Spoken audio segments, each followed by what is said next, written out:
오늘의 사연 시작합니다. 안녕하세요. 우리는 돈을 벌기 위해 힘들어도 일을 하고 싫어도 일을 합니다. 돈을 버는 이유는 여러 가지가 있죠. 자본주의에서 돈은 곧 가치이고 어떠한 가치를 누리기 위해서는 돈을 지불해야 합니다. 돈이 있다고 꼭 행복한 것은 아닙니다. 하지만 한 가지 확실한 건 돈이 있어야 할 수 있는 게 많아지는 건 부정 못할 사실입니다. 하고 싶은 것을 누리기 위해선 인내하고 돈을 모으는 시간이 어느 정도 필요하기 마련이죠. 오늘은 돈을 모으지 못하는 애인으로 인해 고민이 많으신 분의 사연을 가져왔습니다. 30대 초반 여성입니다. 저에게는 만난 지 2년이 조금 넘은 남자친구가 있습니다. 저희 커플 둘 다 직장 생활을 하고 있습니다. 결혼을 구체적으로 계획하지는 않았지만 나이대가 30대다 보니 나름 결혼까지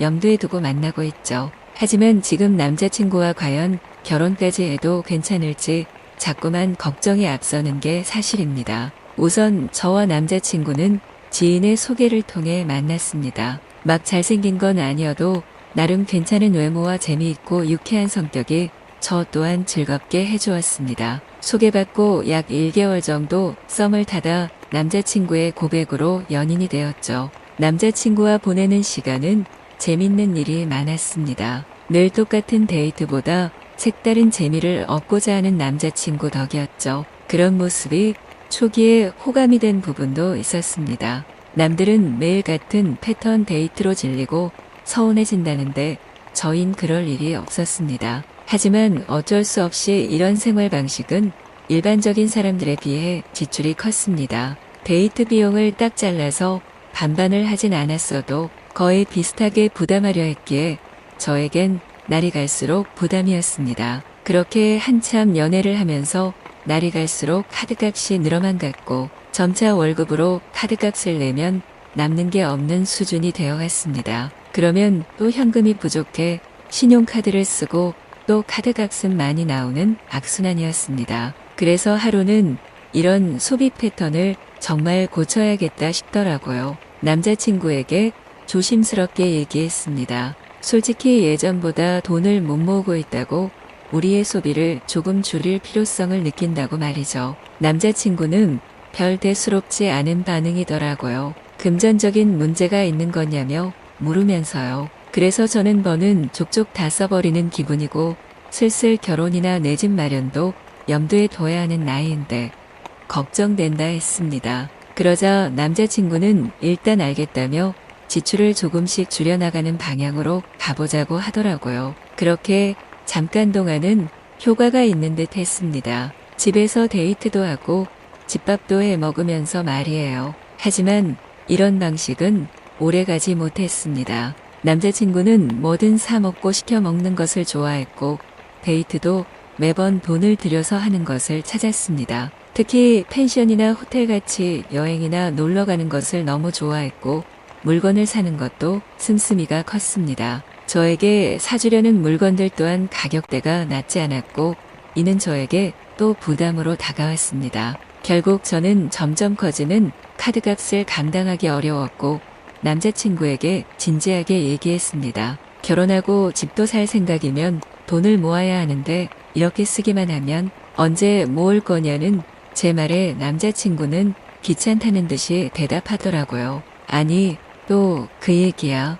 쓰려고 버는 건데 쓰는 게 어때서 순간 남자친구의 무책임한 이 말이 너무 충격적이었죠. 결국 참다 못한 저는 진지하게 결혼 생각이 있긴 한지 물었죠. 결혼 생각이 있다는 남자친구에게 서로 자산 상태를 오픈하자 했습니다. 순간 남자친구가 당황하는 게 보였습니다. 알아서 잘 모으고 있다며 피하려는 남자친구의 모습은 더 불안하고 걱정스러웠죠. 결국 서로 가진 자산을 공개했고 생각보다 심한 자산 상태에 한동안 할 말을 잃었습니다. 먼저 남자친구와 저는 둘 다 따로 혼자 살고 있고 차량도 각자 보유하고 있었습니다. 저는 3,500만 원가량의 차 할부금은 최근에 다 갚았고 그 외 약 4천만 원 정도를 모아두었었습니다. 저는 남자친구가 저보다 비싼 차량을 타고 있긴 해도 씀씀이나 하는 행동들이 저보다 더 여유가 있을 거라 생각했었죠.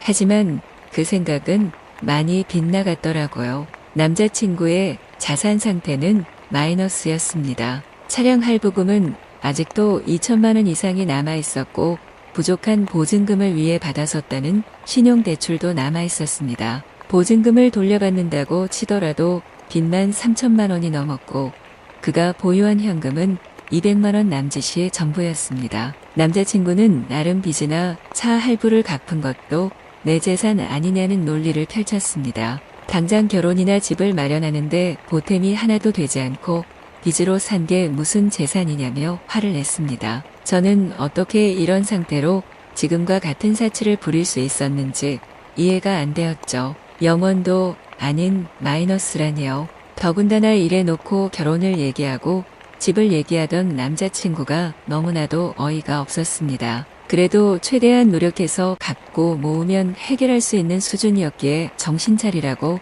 따끔하게 한판하고 참았습니다. 남자친구도 자존심이 상했는지 이제부터 절약하고 돈을 모으겠다고 약속했습니다. 그러고 저희는 돈을 아끼고 모으기 시작했죠. 저는 다시 수입의 절반 이상을 저축해가며 돈 모으는 재미를 느껴가고 있었습니다. 남자친구도 나름 돈을 아끼는 듯한 모습을 보여주고 있었죠. 얼마를 모으는지는 서로 터치하지 않았고 질문하지 않았습니다. 아직 결혼한 사이도 아니고 연인 사이에서 그것까진 너무하다 싶었으니까요. 하지만 그렇게 약 몇 달이 지나고 나서 충격적인 사실을 알게 되었습니다. 남자친구는 몇 달간 모은 돈을 가지고 가상화폐 투자에 몰아넣었었고 그 결과는 참담했습니다. 이 과정에서 남자친구는 소위 물을 탄다고 하는 행위, 즉 추가적인 투자를 계속 감행했죠. 몇 달간의 노력이 다시 물거품이 되어 있었습니다. 그렇게 빚을 갚고 돈을 모으는 걸 먼저 하자 했는데 말이에요. 결국 폭발한 저는 너에 대한 신뢰가 깨졌다며 잠시 시간을 갖자 했습니다. 이후 남자친구는 매일같이 저를 붙잡는 연락을 해오고 있습니다. 다시는 이런 일 없도록 하겠다고 말이죠. 저희 부모님도 나이가 찬 저에게 시집 언제 갈 거냐는 얘기를 종종 하십니다. 하지만 제 30대를 같이 보낸 남자친구의 상황은 도저히 당장 무엇을 할 형편이 못 됩니다. 나이는 계속 먹어가고 빨리 결혼하고 이세도 계획하고 싶은데 남자친구는 이런 생각이 있는지 모르겠습니다. 집이라도 잘 사느냐고요? 그랬다면 이런 고민도 하지 않았겠지요. 물론 남자친구를 아직 사랑하고 있고 결혼을 전제로 만나왔기에 이 남자와 결혼도 하고 싶습니다. 하지만 제 한평생을 지금 남자친구에게 걸 수 있느냐를 묻는다면 솔직히 모르겠습니다. 이 연애 시간이 걸리더라도 한 번만 더 기회를 주고 이어나가는 게 맞을까요? 아니면 지금이라도 마음 아프지만 접는 게 제 인생의 좋은 선택일까요?